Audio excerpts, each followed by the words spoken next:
Hi everyone, welcome to today's video. We're diving into something that can truly transform your relationship with English. How to think in English. Imagine this, speaking fluently, naturally, and effortlessly, without pausing to translate every word in your mind. Sounds incredible, doesn't it?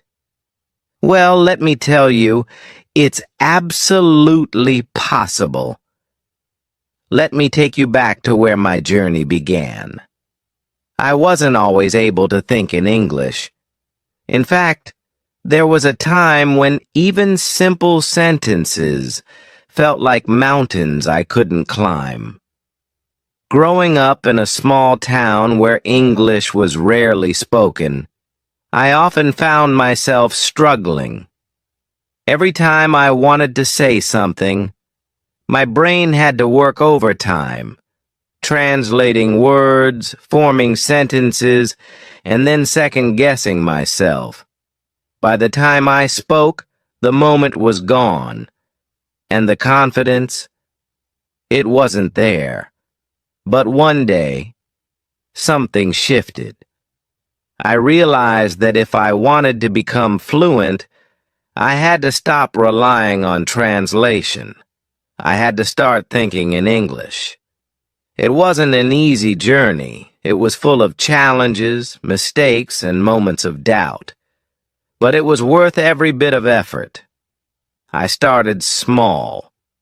I labeled everything in my house, my table, my chair, my mirror. Even the smallest items had their English names written on them. At first it felt a bit silly, but soon those words became second nature to me. I began narrating my daily activities, out loud or in my head. "I'm brushing my teeth," I'd say in the morning. "Now I'm making coffee." These were simple sentences, yes, but they helped me create a habit. Over time, I discovered that one of the biggest hurdles wasn't the language itself, it was my fear of making mistakes. I used to think, what if I say something wrong? What if people laugh at me? But here's the thing, mistakes are your best teacher. Every time I said something incorrectly, I learned something new. I also started listening a lot. Podcasts, audiobooks, movies, anything and everything in English. I didn't just listen to the words.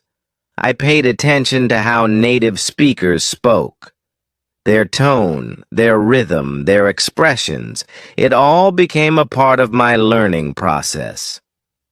Then came one of my favorite techniques, shadowing. I'd play a short clip of someone speaking, pause, and repeat it exactly as they did. At first it was tough to keep up, but with practice, I began to match their tone and pace. It was like learning to sing along to your favorite song, only this time I was learning a language. There were moments of frustration, of course. I remember sitting alone, repeating phrases over and over, wondering if I'd ever get it right. But then, there were breakthroughs. The first time I had a full conversation in English without hesitating. The first time someone complimented my fluency. Those moments made every struggle worth it. Thinking in English isn't just about fluency, it's about freedom. Freedom to express yourself, to connect with others, to explore the world. It's about making English not just a language you speak, but a part of who you are. And here's the best part. You can do it too. Start by immersing yourself. Surround yourself with English as much as you can. Change the language settings on your phone. Watch your favorite shows with English subtitles. Read books that excite you. The more you expose yourself to the language, the more natural it will feel. Practice silent conversations in your head. Picture yourself talking to someone, introducing yourself, sharing your thoughts, or even debating a topic. These mental rehearsals are incredibly powerful. They prepare you for real-life situations and help you build confidence. Most importantly, be kind to yourself. Learning to think in English is a process, and it's okay to take it one step at a time. Celebrate your progress no matter how small it seems. So if you're watching this video and wondering if you'll ever be able to think in English, let me tell you, you absolutely can. It won't happen overnight, but with consistency, patience, and a lot of practice, you'll get there. Chapter 2. In this chapter, we're diving deeper into the fascinating journey of learning to think in English.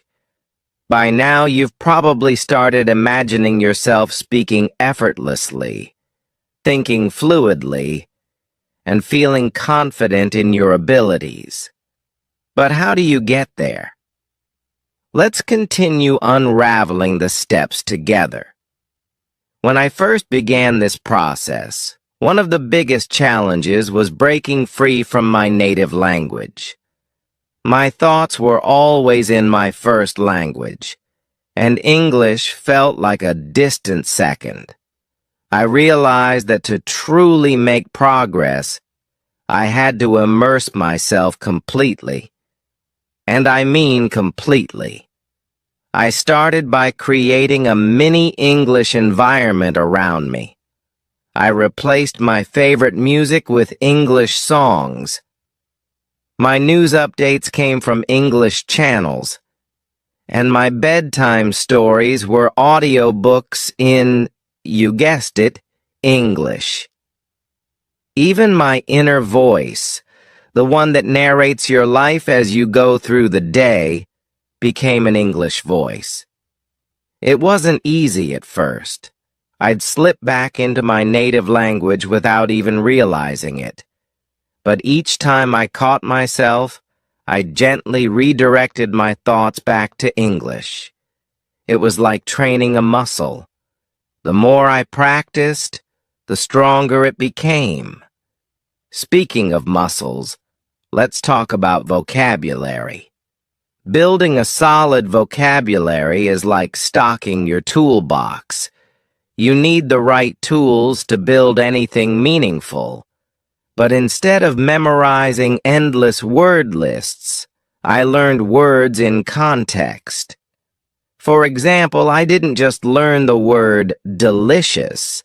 I paired it with phrases like, "This food is delicious," or "What a delicious meal." Context made those words stick. And let's not forget about grammar. Grammar.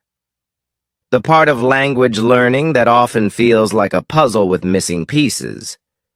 At first, I tried to memorize all the rules, but soon I realized that understanding grammar through examples and real-life usage was far more effective.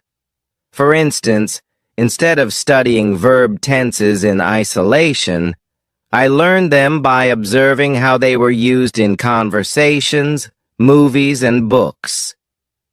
Now, let me share a personal story that changed everything for me. I remember the first time I attended an English-speaking event. It was a small gathering of language enthusiasts. I was nervous, terrified actually. I worried about my accent, my grammar, and whether I'd be able to keep up. But then, something unexpected happened. I met someone who shared the same struggles as me. We started talking, and although my sentences weren't perfect, they understood me. That experience taught me an invaluable lesson. Communication isn't about perfection. It's about connection. From that day on, I stopped being afraid of making mistakes. I embraced them instead. Each mistake became a stepping stone, a learning opportunity that brought me closer to fluency. And trust me, the more you embrace your imperfections, the faster you'll grow.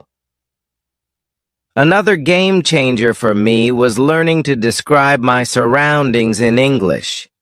If I was sitting in a park, I'd think, "The sky is so blue today, the leaves are rustling in the wind." If I was in a cafe, I'd imagine saying, "I'd like a cup of coffee, please." These little mental exercises made English a natural part of my daily life. One thing I can't emphasize enough is the importance of repetition. Repetition isn't boring, it's powerful. When you repeat words, phrases, or sentences, you train your brain to recognize them automatically. This automaticity is what allows native speakers to think and speak without hesitation. But repetition alone isn't enough. You also need variety. Expose yourself to different accents, different styles of speaking, and different topics. Whether it's British English, American English, or even Australian English, each variation will enrich your understanding and make you more adaptable. Another tip: celebrate your wins, no matter how small. Did you successfully describe your day in English? Amazing! Did you watch a movie and understand most of the dialogue? Fantastic! These little victories add up and they keep you motivated.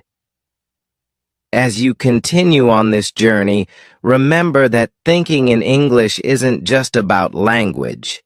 It's about mindset. Believe in yourself. Visualize yourself as a confident English speaker. The power of positive thinking is real, and it can make a world of difference. Finally, surround yourself with a community that supports your learning. Whether it's a language group, an online forum, or even this YouTube channel, connecting with others who share your goals will keep you inspired. And before we wrap up this chapter, let me leave you with one of the most important lessons I've learned. Consistency is key. It's better to practice a little every day than to cram for hours once a week. Small, consistent efforts lead to big, lasting results. Thank you for staying with me through this chapter. I hope these insights resonate with you and give you the tools you need to start thinking in English. Don't go anywhere. We're just getting started. Chapter 3. If you've made it this far, I want to say, you're amazing. Your dedication to improving your English is inspiring, and I'm here to keep cheering you on. So let's dive into the next part of this journey together, where we explore deeper, more advanced ways to think, live, and truly breathe in English. By this point, you might feel like you're starting to get the hang of it. Maybe your inner voice is switching to English more often.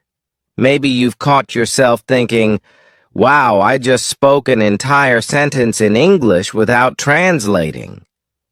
Those little breakthroughs, they're huge, and they're signs that you're growing. But what happens when progress slows down? Because, let's face it, every learner hits a plateau.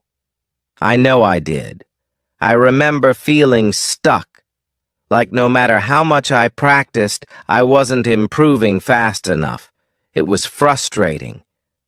And sometimes, I felt like giving up. What helped me during those moments was reminding myself of why I started.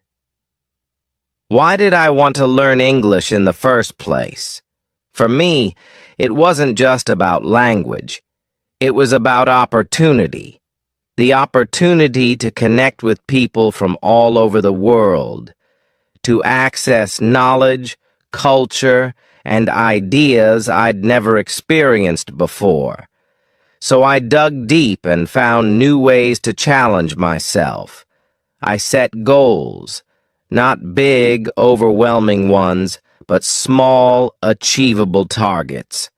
For example, I'd challenge myself to have a 5-minute conversation in English without switching to my native language.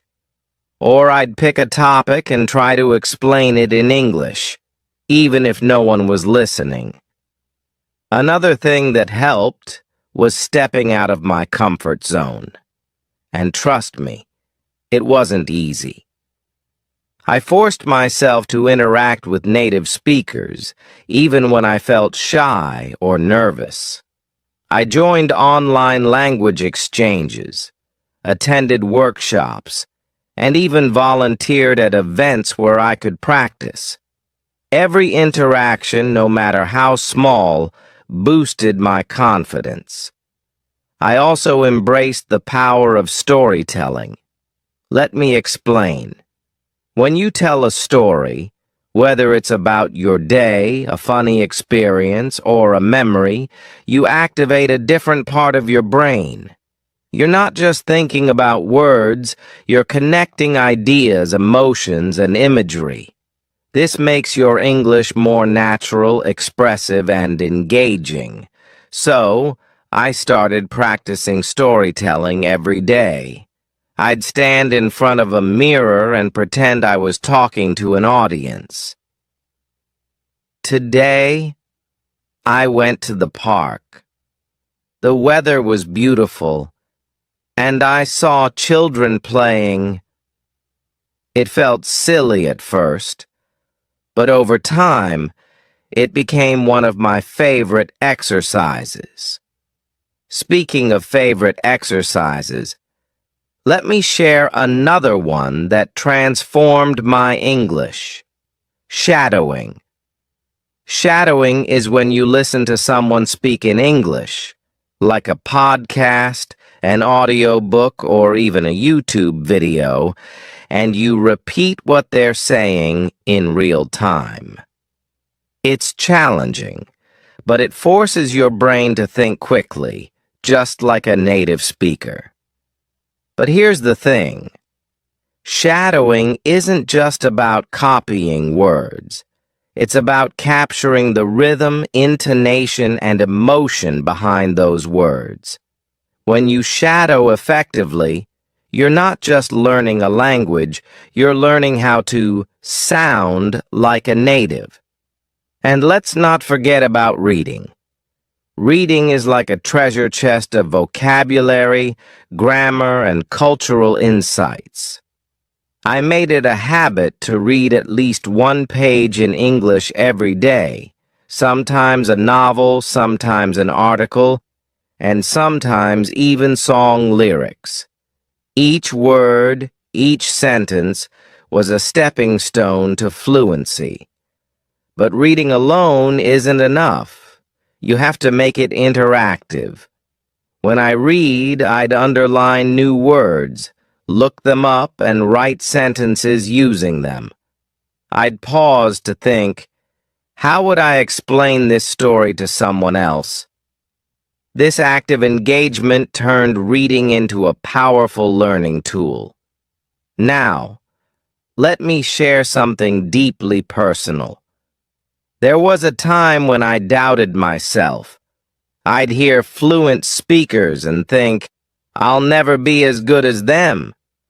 But one day, a mentor told me something I'll never forget. She said, fluency isn't about being perfect. It's about being understood. Those words lifted a weight off my shoulders. From that moment on, I stopped comparing myself to others. Instead, I focused on my journey, my progress, and my voice. And you should do the same. Your voice matters. Your story matters. And your English, no matter where you are in your journey, is already incredible. One of the most beautiful things about learning English is the connections it brings. I've met people from different countries, cultures, and backgrounds, all because I dared to learn this language. Each conversation, each friendship, has enriched my life in ways I can't even describe. So, if you're ever feeling discouraged, remember this. Every word you learn, every sentence you speak, brings you closer to a world of endless possibilities. Whether it's traveling, studying abroad, or simply making new friends, English opens doors, and you, my friend, have the key. Before we wrap up this chapter, let me leave you with one final tip. Celebrate your journey. Celebrate every mistake, every success, and every step forward. Because learning a language isn't just about reaching a destination. It's about enjoying the ride.